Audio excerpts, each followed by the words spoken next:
అన్నీ నాకు అలిగి మనిగి ఉంటుంది, ఏమి లేని యాకే ఎగిరి ఎగిరి పడుతుంది అన్నట్టు ఈ సామెతను మన పెద్దవాళ్ళు ఊరికినే కనిపెట్టలేదంటో. ఏంట్రా ఈ అమ్మాయి వీడియో స్టార్టింగే సామెతలతో సంపేస్తుంది అనుకుంటున్నారా? లేదండి, ఈ సామెతకి చాలా అర్థం ఉంది. దీని అర్థాన్ని నేను ఎంతో ఆలోచిస్తాను కానీ నాకు అర్థం అవ్వలేదు. అసలు దీని కరెక్ట్ మీనింగ్ ఏంటో మీకు తెలుసా? సమాజం వరకు ఎందుకండి, మన చుట్టుపక్కల చూసుకున్నట్లయితే మనం పొద్దున లేచిన కాంచి ఒక్కలైనా చూస్తూ ఉంటాం. వారి స్వభావం ఎలా ఉంటుందంటే, వారికి ఏమీ తెలియనప్పటికీ నాకు మాత్రమే అంతా తెలుసు, నాకు తెలిసిందంత ఎదుటి వ్యక్తికి తెలియదు అని తనకు తాను పొగడుకుంటూ జీవితాన్ని గడిపేసేవారు ఉన్నారు. కానీ మరికొందరి స్వభావం, వారు చూడటానికి సైలెంట్గా కనబడతారు కానీ వారిలో విద్యాజ్ఞానంతో పాటు ధార్మిక విద్యాజ్ఞానం కూడా అంచులంచులుగా ఉంటుంది.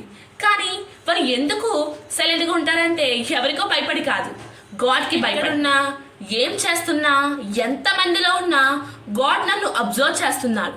నేను విర్రవీగుతూ కనుక జీవితాన్ని గడిపానంటే గాడ్ నన్ను పట్టుకుంటాడు అన్న భయాన్ని వాళ్ళు ఎప్పుడు కలిగి ఉంటారు. ఇంకా వారిలో మనం విచక్షణ జ్ఞానం, దైవభీతి, నైతిక విలువలు ఇలాంటివన్నీ మనం ఎప్పుడు చూడవచ్చు. బహుశా అందుకేనేమోనండి వారు అన్నీ ఉన్న ఆకులాగా అణిగి మణిగి ఉంటారు. అయినా ఎవరైతే తమ జీవితాన్ని విర్రవీగుతూ నాకు మాత్రమే అంతా తెలుసు అని అహంకారాన్ని ప్రదర్శిస్తూ గడుపుతారో అటువంటి వారంటే దేవుడు అస్సలు ఇష్టపడడు, ప్రేమించడు కూడా అండి. సరే, మీరు ప్రూఫ్స్ లేనిది ఏది యాక్సెప్ట్ చేయలేమో కదా, నేను మీకు ప్రూఫ్స్ కూడా చూపిస్తాను. చూసేద్దామా మరి? మన దేవుడు మన ధర్మశాస్త్రాలైనటువంటి భగవద్గీత, బైబిల్ మరియు ఖురాన్లో దీనికోసం ముందే రాసి పెట్టాడండి. మరి అదేంటో చూసేద్దామా? భగవద్గీత 16వ అధ్యాయం 23వ శ్లోకం. ఎవడైతే ధర్మశాస్త్రాలను లెక్క చేయకుండా తమ ఇష్ట ప్రకారం ప్రవర్తిస్తాడో అటువంటి వాడు శ్రేయస్సు పొందడు, ఆనందం పొందడు, చివరికి నాశనం అవుతాడు. ఇంకా బైబిల్ 6వ అధ్యాయం 8వ వచనం.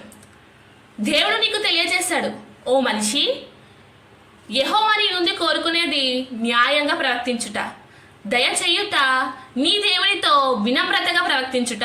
ఖురాన్ 7వ సూర 31వ ఆయత్. దేవుడు అహంకారులను అస్సలు ప్రేమించడు. నేను మీ దగ్గర ఆధారాలను నెంబర్తో సహా ప్రజెంట్ చేశా. సో మీరు ఇప్పటికైనా ఆలోచించాలి, నేను తెలుసుకుందెంత, నాకు తెలియాల్సిందెంత.